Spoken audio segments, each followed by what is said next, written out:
Welcome to my channel the real points. तो आज हम लोग देखने वाले हैं जो यह बुक चल रहा था आरआरबी एनटीपीएससी और जिसका 3200 प्लस क्वेश्चन है। उसमें से हम लोग देख चुके थे 10 क्वेश्चन जो आरआरबी एनटीपीसी स्टेज 28/3 और 2016 शिफ्ट में फर्स्ट जो शिफ्ट में था 20 क्वेश्चन पूछा गया था, जिसमें से हम लोग 10 क्वेश्चन देख चुके थे। उससे आगे हम लोग कंटिन्यू करेंगे क्वेश्चन नंबर 11 से। तो क्वेश्चन नंबर क्या 11 है वहां से देखेंगे। अगर 10 तक नहीं देख रहे तो प्ले लिस्ट में वीडियो वहां से जाकर आप लोग देख सकते हैं। तो अभी देखते हैं क्वेश्चन नंबर 11 क्या कह रहा है। देखिए क्वेश्चन नंबर जो 11 कह रहा है, मीना ने बैंक से 2,75,000 रुपए का कार लोन लिया। उसने 8% की वार्षिक दर से ब्याज का भुगतान किया और 3 वर्ष में पूरा भुगतान कर दिया। भुगतान करते समय उसने अपना पुराना स्कूटर तथा 3,35,000 रुपए बैंक को अदा किए। स्कूटर का कुल मूल्य कितना? देखिए जो मीना है वह 2,75,000 रुपये बैंक से कार लोन लेती है, ठीक है, जिसका दर है 8%।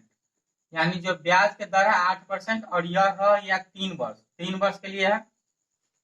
अब कहती है मीना कि 2,75,000 रुपये कार लोन लिया है बैंक से। जो दर है उसका 8% है और टाइम है जो 3 वर्ष है। 3 वर्ष के बाद जब 3 वर्ष पूरा हुआ तो मीना 3,35,000 रुपया दिया और साथ में एक स्कूटर दिया। तो पूछ रहा है कि स्कूटर के दाम कितना है। तो देखिए इसमें चर्चा नहीं किया हुआ है कि साधारण ब्याज है कि चक्रवृद्धि ब्याज। जब भी चर्चा नहीं रहेगा साधारण ब्याज और चक्रवृद्धि ब्याज के तो हमेशा साधारण ब्याज निकालिएगा। अगर चक्रवृद्धि ब्याज निकालना होगा तो चर्चा कर चुका होगा। तो देखेंगे हम लोग यहाँ पे साधारण ब्याज हम लोग पहले निकालते हैं 3 वर्ष में होता कितना है। साधारण ब्याज वाला ब्याज बराबर क्या होता है? मूलधन गुने दर, मूलधन गुने दर गुने समय बटे 100। इसे काट दीजिए।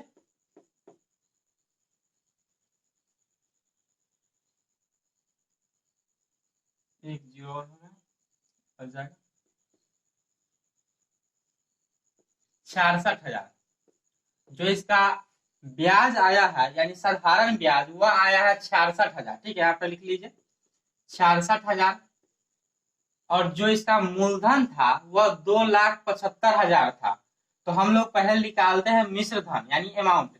तो 2,75,000 क्या था? मूलधन था और जो ब्याज आया है वह कितना आया? 66,000। तो पूरा को ऐड कर लीजिएगा तो मिश्र धन निकल जाएगा। यानी 3,41,000 रुपये उसके 3 साल में चुकाना था। उसने चुकाया कितना? 3,35,000 रुपया और प्लस में एक स्कूटर दिया। 3,00,000 जब 35,000 रुपया उसने दी तो उसके साथ एक स्कूटर दी। वही स्कूटर के दाम पूछ रहा है। अगर 3,35,000 रुपया घटा देंगे तो कितना में स्कूटर दी वो पता चल जाएगा। देखिए 3,41,000 रुपया उसको बैंक को भुगतान करना था, ठीक है, लेकिन उसने 3,35,000 रुपया दी और साथ में एक स्कूटर दी। तो कितना का स्कूटर हो गया? 6,000 का। क्यों? क्योंकि उसे भुगतान करना था 3,41,000 और उसने भुगतान किया 3,35,000 और साथ में एक स्कूटर। तो स्कूटर का दाम कितना होगा? 6,000 होगा। ऑप्शन नंबर कितना है? बी है, वह होगा। अब देखते हैं नेक्स्ट क्वेश्चन।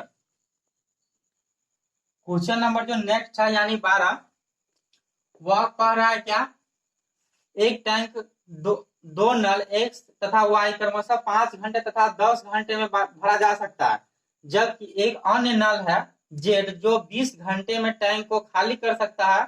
यदि तीनों नल को एक साथ खोल दिया जाए तो यह टैंक कितने घंटा में भर जाएगा? यानी एक टैंक है एक्स जो इसको भर देता है 5 घंटा में। एक नल है, टंकी है, नल है वाई जो 10 घंटा में भर देता है। और एक और नल है जेड जो इसे 20 घंटा में खाली कर देता है। देखिए यह जो एक्स नल है वाई नल है यह भरने वाला नल है, यह भरता है। और जेड नल खाली करने वाला। इसके ऊपर हम लगा देंगे माइनस। क्यों लगाएंगे? क्योंकि चिन्ह रहेगा कि यह खाली करने वाला है और यह दोनों भरने वाला। जैसे निकाल लीजिए क्षमता, एलसीएम लेकर इसका 20 आ जाएगा। एलसीएम 4, 2 और 1, यानी इसका क्षमता 1 घंटा में 4 भरने का, इसका क्षमता 1 घंटा में 2 भरने का और इसका क्षमता 1 घंटा में 1 खाली करने का। ठीक है, तो यह कह रहा है कि जब तीनों नल का एक साथ खोल दीजिएगा तो यह जो टंकी है क्षमता 20 है वह कितने घंटा में भर जाएगा। तो देखिए तीनों नल को खोल दीजिए, तो 4 + 2 6 हो जाएगा। लेकिन यह माइनस वाला है, एक खाली भी कर देगा तो कितना हो जाएगा, 4 × 2 = 6 और एक घट जाएगा तो 5। यानी इसका क्षमता जब 1 घंटा तीनों को साथ खोलिएगा तो यह 5 भरा जाएगा, यह 6 भर देगा लेकिन यह एक खाली कर देगा। तो भरना कितना है, 20 भरना है। यहाँ पे लिखे 20 भरना है, 5 भर रहा है, यानी 4 घंटा में यह क्या कर देगा, टैंक को भर देगा। ऑप्शन नंबर देख लीजिए कितना है, 4 घंटे, ऑप्शन नंबर बी। देखते हैं क्वेश्चन नंबर नेक्स्ट।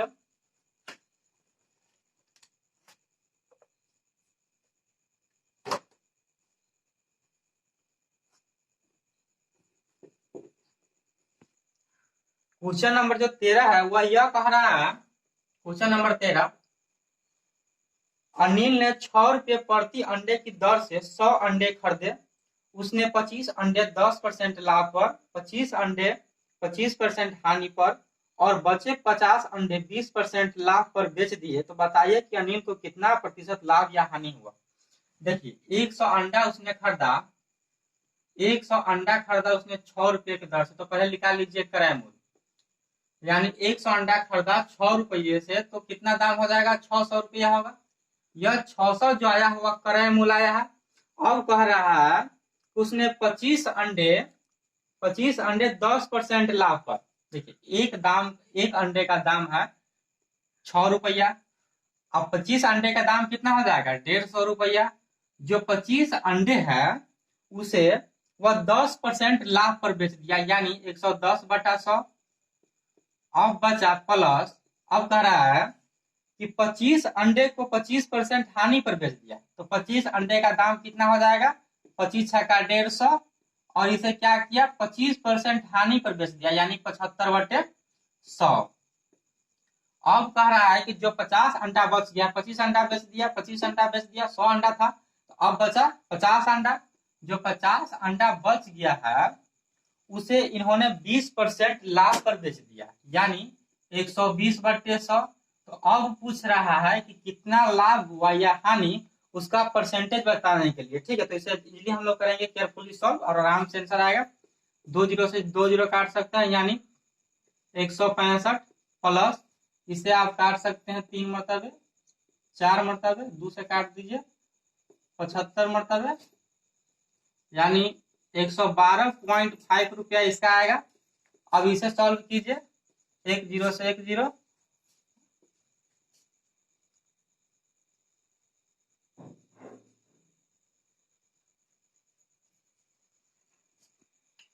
और सॉरी यहाँ 50 अंडा लिख दिया, 50 अंडा का दाम यहाँ पे 300 हो जाएगा। 50 अंडा का दाम कितना हो जाएगा, 300 होगा। एक अंडे का दाम 6 रुपया है, तो 50 अंडे का दाम कितना हो जाएगा, 300 हो जाएगा। 2 जीरो से 2 जीरो कट गया तो बचा तो 50, यानी 360। ठीक है, इस सब को ऐड कर लीजिए।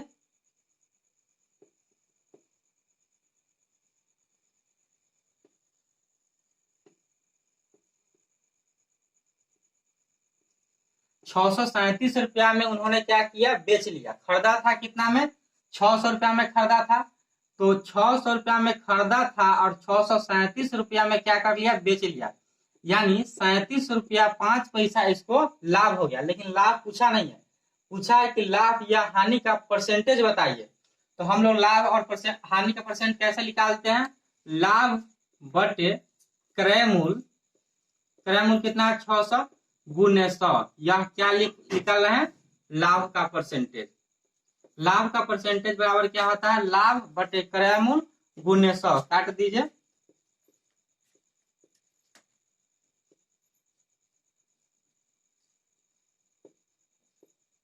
यानी 6.25% क्या हुआ है, लाभ हुआ है।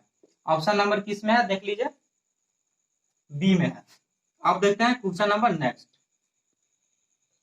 क्वेश्चन नंबर जो 14 है वह औसत से है।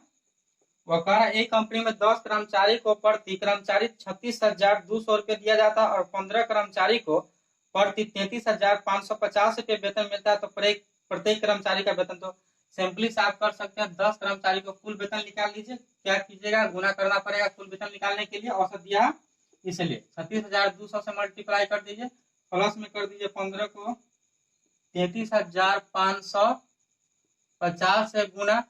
अब भाग कितना से दीजिएगा, 10, 15 और 10। अब कितना हो गया टोटल 25 आ गया। अब इसे कर दीजिए सॉल्व, यानी 36,000 एक जीरो और आ जाएगा, इसे प्लस कर दीजिए और इसे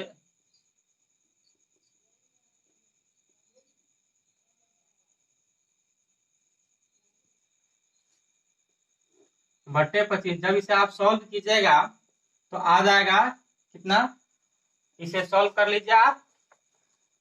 इसे जब सॉल्व कीजिएगा तो आएगा 34,610। जो ऑप्शन नंबर क्या है, 34,610, ऑप्शन नंबर बी। अब देखते हैं क्वेश्चन नंबर नेक्स्ट क्या कह रहा है। क्वेश्चन नंबर जो 15 है वह भी औसत से है। कह रहा है राजू ने अपने 4 विषयों में 67, 69, 78 और 88 अंक प्राप्त किए। उसने अपने 5वें विषय में कितने अंक प्राप्त करने चाहिए ताकि उसका औसत अंक जो हो जाए 80 हो जाए। यानी 4 विषय में उसने प्राप्त कर लिया है कितना कितना मार्क्स, 67 प्लस 69 प्लस 78 प्लस 88। देखिए वह कह रहा है कि 4 विषयों में जो उसका मार्क्स है इतना इतना इतना है, और वह औसत अंक है जो 5 विषयों में है उसे वह 80 लाना चाहता है। यानी औसत एवरेज अंक लाना चाहता है 80 5 विषयों में। तो टोटल अंक निकाल लीजिए। टोटल अंक निकालने के लिए क्या कीजिएगा, 5 विषयों तो 5 से गुना कर दीजिएगा, यानी 40, यानी 400 हो जाएगा। ठीक है, तो यह पहले जोड़ लीजिए कितना होगा,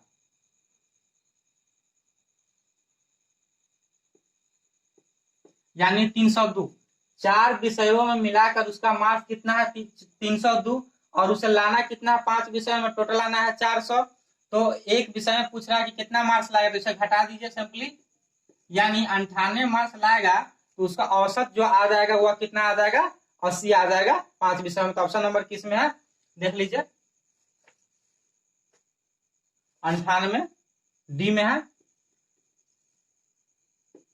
देखिए आप देखते हैं नेक्स्ट क्वेश्चन नंबर 16। ठीक है, क्वेश्चन नंबर 16 कह रहा है एक यात्री ने बस में यात्रा करते हुए पाया कि बस ने 35 विद्युत खंबे को 1 मिनट में पार कर लिया। यानी जो टाइम दिया हुआ है वह दिया हुआ है 1 मिनट, और उसने 35 विद्युत खंबे को 1 मिनट में पार किया है, और प्रत्येक की दूरी 50 मीटर है। तो पूछ रहा है कि जो बस चल रहा है उसका स्पीड कितना है। यानी कहने का मतलब एक यात्री बस से जा रहा था, उसने 1 मिनट में 35 विद्युत के खंभे को पार किया, जिसके प्रत्येक 2 खंभों के बीच जो दूरी था वह 50 मीटर था। तो पूछ रहा है कि हम जो बस से जा रहे हैं उसका स्पीड कितना था। तो देखिए यहाँ पे एक बात गौर से देखिए, यह 35 खंभे की दूरी दिया हुआ है, प्रत्येक 2 खंभे के बीच की दूरी 50 मीटर। तो आप ऐसे नहीं कर दीजिएगा 35 गुने 50 1750 मीटर, ऐसा नहीं होगा। देखिए होता क्या है, यहाँ पे देखिए, जब आप दो, यहाँ पे देखिए, यहाँ पे देखिए प्रत्येक के बीच 50 मीटर की दूरी है, 50 मीटर की दूरी है।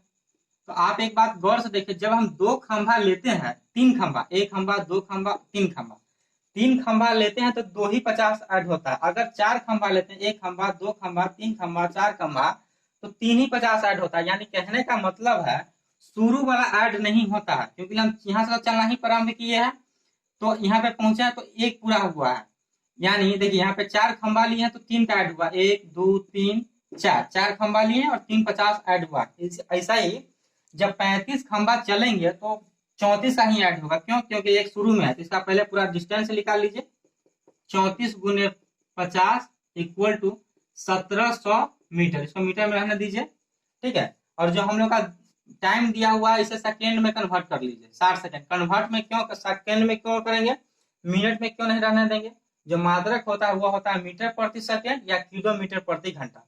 तो इसे अगर किलोमीटर में बदलेंगे तो इसे घंटा में बदलना होगा, और यह मीटर में है तो यह सेकेंड में बदलना पड़ेगा, क्योंकि जो मात्रक होता है वह मीटर प्रति सेकेंड होता है। तो हम सिंपली से निकाल लीजिए, स्पीड पूछा है तो क्या होता है दूरी बटे समय। तो दूरी कितना आ गया 17 मीटर, 1700 मीटर, और जो समय है कितना है 60। इसे काट दीजिए, 2 से काटिए 3 मरतबे, 2 से 85, यानी 85/3 मीटर प्रति सेकेंड। लेकिन इसका जो आंसर दिया हुआ है, जो ऑप्शन दिया हुआ है वह किलोमीटर में दिया हुआ है। तो हम लोग को जो आया 85/3 मीटर प्रति सेकेंड, मीटर प्रति सेकेंड से हमें किलोमीटर में जाना है, तो क्या करना पड़ेगा 18/5 से गुना करना पड़ेगा। कर दीजिए 17 यानी 17 छक 102 किलोमीटर प्रति घंटा, जिसमें ऑप्शन हो मार दीजिएगा किलोमीटर प्रति घंटा, यानी किसमें ऑप्शन है 102, ऑप्शन नंबर बी। देखिए मीटर प्रति सेकेंड से किलोमीटर प्रति घंटा में जाना होगा तो 18/5 से गुना, और किलोमीटर प्रति घंटा से मीटर प्रति सेकेंड में आना होगा तो इसे पलट के गुना करेंगे, यानी 5/18 से। अब देखते हैं question number next. Question number जो 17 है वह यह है, अमन और अजय एक दीवार को क्रमशः 9 और 12 दिनों में पूरा कर सकते हैं, यदि वो दोनों मिलकर कार्य करें तो कितने दिनों में पूरा कर सकते हैं। यानी अमन करता है 9 दिनों में और अजय करता है 12 दिन में। तो यह पूछ रहा है कि अगर दोनों मिल जाए तो कितना दिन में वह दीवार को बना देगा। इसको लिए निकालेंगे हम इसका एलसीएम, 36 होगा 4 3, यानी ये दोनों मिलकर कितना काम करेंगे एक दिन में 7 काम करेंगे, और पूरा काम कितना 36 है, इसे काट दीजिए, यानी इसे लिखते 5.1/7, जिसमें ऑप्शन है मार दीजिए, यानी इसका ऑप्शन है ए। अब देखते हैं क्वेश्चन नंबर नेक्स्ट है 18। वह क्या कह रहा है, 50 से 100 के मध्य कितनी अभाज्य संख्या होता है। देखिए यह अभाज्य संख्या जब काउंट करने लगेगा तो बहुत टाइम लग जाएगा, बहुत ज्यादा समय लग जाएगा, और फिर भी सही हो पाएगा या नहीं बहुत कंफ्यूजन होता है। इसके लिए आप लोग इतना सारा मोबाइल नंबर याद रखते हैं, एक और मोबाइल नंबर याद रख लीजिए जो बहुत ही काम आएगा, 44 22 32 23 और 21। यह जो मोबाइल नंबर है 10 नंबर का, यह बहुत ही काम का है, 44 22 32 23 और 21। इसका मतलब हुआ 0 से जब 10 तक जाइएगा तो अभाज्य संख्या होगा वह 4 होगा, यानी 0 से 10 तक आप काउंट कीजिए, उसमें 4 गो अभाज्य संख्या मिलेगा। 10 से 20 जाइएगा तो उसमें भी 4 गो मिलेगा, इसमें 20 से 30 गो जाइएगा तो 2 गो मिलेगा, इसमें 30 से 40 जाइएगा तो 2 गो मिलेगा, इसमें 40 से 50 जाइएगा तो 2 गो मिलेगा, इसमें 50 से 60 जाइएगा, 50 से 60, यह 60 से 70, और यह 70 से 80, और यह 80 से 90, और यह 90 से 100। यानी कहने का यह मतलब है कि आप अगर यह 10 नंबर का नंबर याद कर लेते हैं, एक मोबाइल जैसा ही है 10 वर्ड का ही है, तो आपको अभाज्य संख्या लिखकर निकालने की कोई जरूरत नहीं पड़ेगा, आपको 10 मिनट 5 मिनट टाइम बर्बाद नहीं करना पड़ेगा। एक सिंपल सा मोबाइल नंबर है 44 22 32 23 और 21।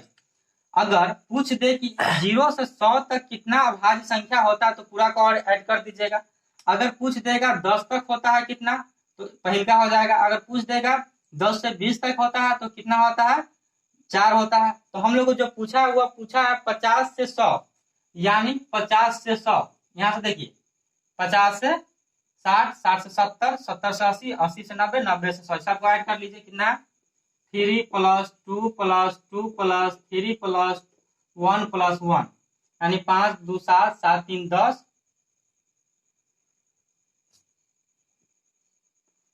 यानी यहाँ से होगा 50 से 60, 60 से 70, 70 से 80, 80 से 90, 90 से 100। तो कितना है 2 2 4, 4 3 7, 7 2 9, 9 1 10। यानी आप सिंपली से एक मोबाइल नंबर याद रखकर आप 0 से 100 तक के अभाज्य संख्या को याद रख सकते हैं, और जिसके बीच में लिखे आप मोबाइल नंबर लिखकर 1 सेकेंड में आप बता सकते हैं। तो 50 से 100 के बीच कितने अभाज्य संख्या होगा 10 होगा। ऑप्शन नंबर कौन है, ऑप्शन नंबर बी है। अब देखते हैं question number next. Question number जो 19 है वह यह है, दो संख्याओं का गुणनफल 35,828 रुपया दिया हुआ है तथा उसका HCF 26 दिया हुआ, तो उसका LCM पूछ लिया। देखिए जब दो संख्या LCM गुणे HCF बराबर होता है दो संख्याओं के गुणनफल के, दो संख्याओं का गुणनफल यह दे चुका है 35,828 रुपए, और बराबर किसके होता है HCF गुणे LCM के बराबर होता है। यानी आप ऐसे कह सकते हैं एक संख्या गुणे दूसरी संख्या बराबर होता है HCF गुणे LCM के। ठीक है, यह फॉर्मूला होता है, ध्यान में रखिएगा। एक संख्या गुणे दूसरे संख्या बराबर एलसीएम गुने एचसीएफ। ठीक है, तो यह जो दे दिया हुआ है 35,828, यह दो संख्याओं का गुणनफल ऑलरेडी है, और इसका एचसीएफ दे दिया हुआ है 26, और पूछ दिया हुआ है एलसीएम। एलसीएम पूछ दिया हुआ है, इसमें करना कुछ भी नहीं है, सिंपल से इसे काट दीजिए।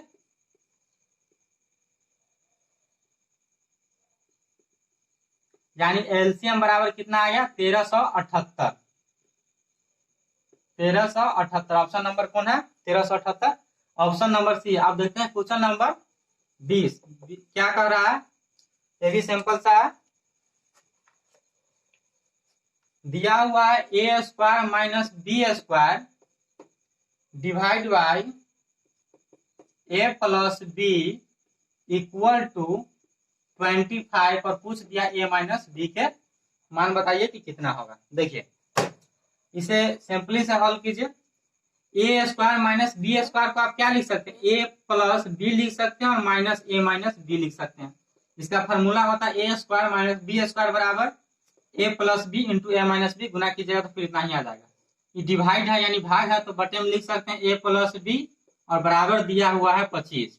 ठीक है, इसे आराम से कर दीजिए, ए प्लस बी से ए प्लस बी कैंसिल, बच गया ए माइनस बी इक्वल टू 25। यही हम लोग को निकालना था, जिसमें ऑप्शन है वो मार दीजिए, यानी ऑप्शन नंबर सी। इस वीडियो में रहने देते इतना ही।